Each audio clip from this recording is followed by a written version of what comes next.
नमस्कार, मैं हूं आपके संग नित्यम मंत्र यंत्र तंत्र वास्तु के विशेष कार्यक्रम के साथ।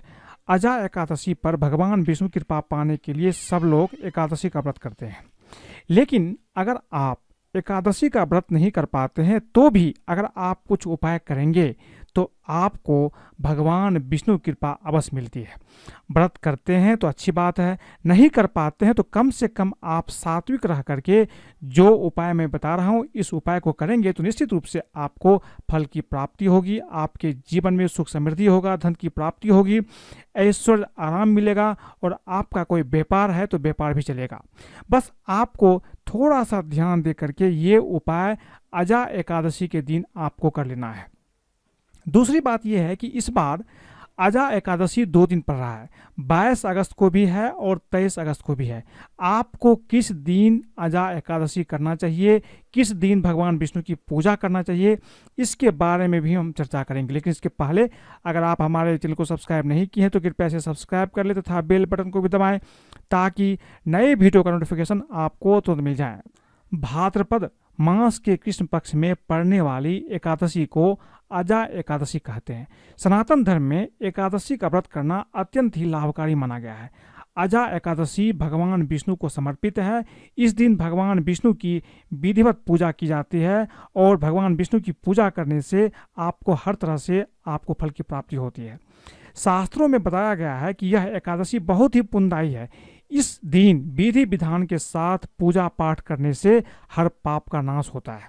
यह व्रत गृहस्थ के लिए करना जरूरी है और यह व्रत करने से आपको वांछित वस्तु की प्राप्ति यानी ऐश्वर्य, संतति, स्वर्ग, मोक्ष की प्राप्ति आपको बहुत आसानी से हो जाती है।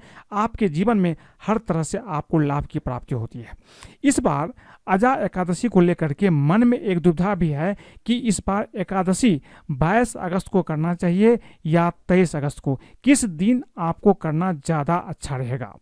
इस बार अगर आप पंचांग को देखें तो पंचांग के अनुसार 22 अगस्त दिन सोमवार को प्रातः 3:35 से भाद्रपद कृष्ण पक्ष की एकादशी तिथि शुरू होगी। अगले दिन यानी 23 अगस्त मंगलवार को प्रातः 6:06 पर एकादशी तिथि समाप्त होगी। जो लोग गृहस्थ है वो लोग 22 अगस्त को ही एकादशी का व्रत रखेंगे। वैष्णव लोग उदया तिथि की गणना के अनुसार ही एकादशी का व्रत करते हैं, इसलिए जो लोग वैष्णव है वो 23 अगस्त को एकादशी का व्रत रखेंगे। अब जो लोग 22 अगस्त को एकादशी का व्रत रखेंगे उसे 23 अगस्त को व्रत का पालन करना होगा। 22 अगस्त को एकादशी व्रत अगर आप कर रहे हैं तो आपको 23 अगस्त को दोपहर में 1:57 से लेकर के 4:29 के बीच में ही आपको पालन करना होगा। जो लोग 23 अगस्त को व्रत रखेंगे उसे 24 अगस्त को पालन करना होगा। अजा एकादशी व्रत का पालन जो 24 अगस्त को होगा वो सुबह में 5:55 से लेकर के प्रातः 8:30 तक ही रहेगा। इसी बीच में आपको पालन कर लेना है। मैं आपको फिर से बता दूं कि जो लोग गृहस्थ है उसे 22 अगस्त को ही एकादशी का व्रत करना चाहिए। जो लोग वैष्णव तंत्र के हैं उसे 23 अगस्त को एकादशी का व्रत करना चाहिए। अब जो लोग गृहस्थ जीवन में है अगर वो एकादशी का व्रत करते हैं तो आपको कुछ खास उपाय भी अवश्य करना चाहिए। इस दिन ऐसा मानते हैं कि अगर आप भगवान विष्णु के लिए कुछ उपाय करते हैं, कुछ उसे अर्पित करते हैं तो आपके जीवन में जो भी इच्छा है वो इच्छा आपकी पूर्ण होती है। इसमें सबसे पहला चीज है अजा एकादशी के दिन भगवान विष्णु को साबुत पान के पत्ते आप अवश्य अर्पित करें। इसके बाद इस पान के पत्ते पर कुमकुम से श्रीम लिख करके आप उसे तिजोरी में रख दीजिए। श्रीम एक बीज मंत्र है, इससे आप लिख करके अगर आप पान के पत्ते पर लिख करके अपने तिजोरी में रखते हैं तो निश्चित रूप से धन प्राप्ति के योग बनेंगे और आपकी आर्थिक स्थिति भी अच्छी होगी। लाभ प्राप्ति के लिए अजा एकादशी से शुरुआत करके 5 एकादशी तक 7 कन्याओं को अपने घर बुला करके खीर खिलाइए। इस उपाय से लाभ के योग बहुत आसानी से आपके जीवन में बन जाते हैं। अपनी सभी मनोकामना को पूरा करने के लिए अजा एकादशी पर नारियल और बादाम श्री कृष्ण को या भगवान विष्णु को अवश्य अर्पित करें।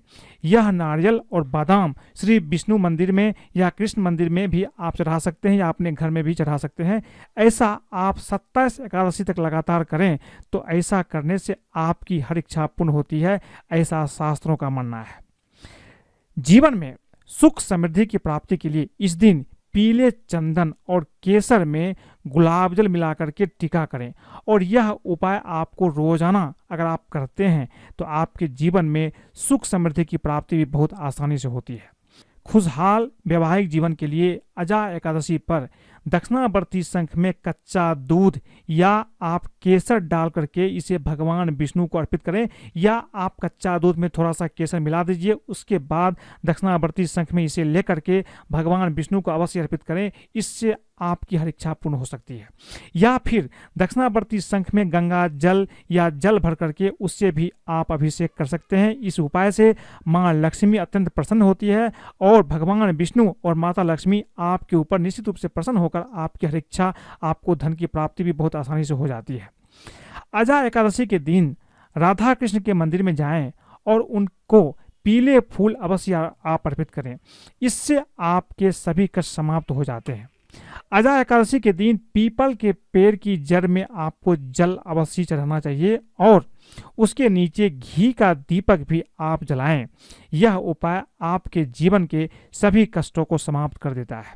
अजा एकादशी के दिन भगवान विष्णु के मंदिर में 7 प्रकार की अनाज अर्पित करें। इसके बाद उसको गरीबों में दान कर दें। इससे आपके परिवार में सुख और शांति का वास होगा। एकादशी की शाम तुलसी के सामने गाय के घी का दीपक अवश्य जलाएं और ओम वासुदेवाय मंत्र का जाप करते हुए आप तुलसी की कम से कम 11 परिक्रमा भी अवश्य करें। ऐसा करने से आपके घर में सुख शांति और हर संकट से छुटकारा मिलेगा। एकादशी के दिन जल में आंवले का रस डाल करके स्नान करने से बहुत पुण्य प्राप्त होता है। शास्त्रों के अनुसार जो भी व्यक्ति दोनों पक्षों की एकादशी को आंवले के रस को जल में डाल करके स्नान करते हैं, उनके सभी पाप नष्ट हो जाते हैं। एकादशी के दिन भगवान विष्णु का केसर मिश्रित दूध से अभिषेक करने से भगवान अपने भक्त से शीघ्र ही प्रसन्न हो जाते हैं और आपके जीवन में कभी भी आर्थिक संकट का सामना करना नहीं पड़ता है। आपके घर में हमेशा धन धान आपके घर में भरा रहता है। एकादशी के दिन विष्णु सहस्त्रनाम का पाठ करना भी परम फलदायी है। इससे भाग चमकता है और कुंडली के ग्रहों के शुभ फल भी प्राप्त होते हैं। एकादशी के दिन अगर आप विष्णु सहस्त्रनाम का पाठ नहीं कर पाते हैं तो एक मंत्र का जाप भी करेंगे तो आपको विष्णु सहस्त्रनाम के पाठ करने का फल भी प्राप्त हो सकता है। ये मंत्र है राम रामेति रामेति रमे रामे मनोरमे सहस्त्रनाम ता तुल्यम राम नाम वरानने। इस मंत्र के पाठ से विष्णु सहस्त्रनाम के पाठ के समान ही पुण्य फल आपको प्राप्त होता है। एकादशी के दिन श्री सूक्तम का पाठ करने से मां लक्ष्मी उस जातक का कभी भी साथ नहीं छोड़ती है। आपके जीवन में हमेशा मां लक्ष्मी का कृपा बना रहता है। एकादशी के दिन विष्णु मंदिर या कृष्ण मंदिर में बांसुरी अर्पित करने से आपके जीवन में धन धान एवं प्रसन्नता हमेशा के लिए बना रहता है। एकादशी के दिन भगवान विष्णु की पूजा में केसर, पीला फूल, पीला मिठाई, नारियल, ईख, गन्ना, आंवला, लौंग, इलायची और तुलसी का पत्ता और पीले फूल अर्पित करने से भगवान विष्णु अति प्रसन्न रहते हैं और आपके जीवन में कभी भी कोई कष्ट नहीं आता है।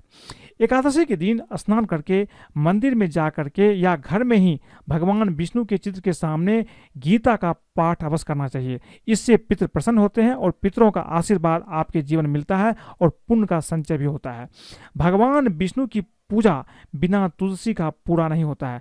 अतः इस दिन भगवान विष्णु को तुलसी अवश्य अर्पित करें, लेकिन इस बात का ध्यान रखिए कि तुलसी को एक दिन पूर्व ही संध्या से पूर्व आपको तोड़ करके रख लेना चाहिए, क्योंकि एकादशी के दिन तुलसी आपको नहीं तोड़ना चाहिए। एकादशी के दिन दान का बहुत ही ज्यादा महत्व है। प्रत्येक एकादशी के दिन पीले रंग के वस्त्र, पीले फल, पीला अनाज, पीला मिष्ठान भगवान विष्णु को अर्पित करें। इसके बाद ये सभी वस्तुएं योग ब्राह्मण या गरीबों में दान कर दें। इस उपाय से भगवान विष्णु की कृपा बनती है और आपके कार्यों में मनोवांछित फल की प्राप्ति होती है, सफलता प्राप्त होता है।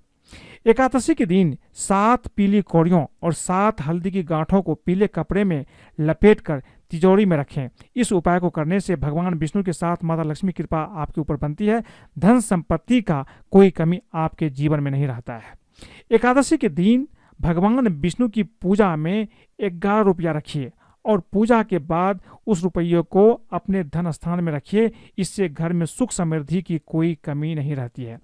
ज्योतिष शास्त्र के अनुसार एकादशी के दिन शाम के समय घर के हर हिस्से में दीपक अवश्य जलाना चाहिए। ऐसा करने से भगवान विष्णु के साथ साथ माता लक्ष्मी की कृपा भी प्राप्त होती है। साथ ही आपके घर में कभी भी पैसों की कमी नहीं होती है। आज मैंने आपको बताई कि अजा एकादशी के दिन आपको क्या करना चाहिए। मैंने आपको बहुत सारे उपाय बताए हैं। जो उपाय आपको अच्छा लगे, एक से ज़्यादा उपाय भी कर सकते हैं, तो कम से कम आप एक उपाय अवश्य करें। इससे निश्चित रूप से आपके जीवन में लाभ की प्राप्ति होगी। अगर आपको ये वीडियो पसंद आए तो कृपया इसे लाइक करें, सब्सक्राइब करें, अपने दोस्तों सगे संबंधियों के साथ भी शेयर करें, फेसबुक पर फॉलो करें, ताकि वो भी इस उपाय को करेंगे तो उसके जीवन में भी भगवान विष्णु की कृपा प्राप्त होगी। माता लक्ष्मी की कृपा से उसके जीवन में भी धन धान की प्राप्ति होगी। आज के लिए बस इतना ही। धन्यवाद।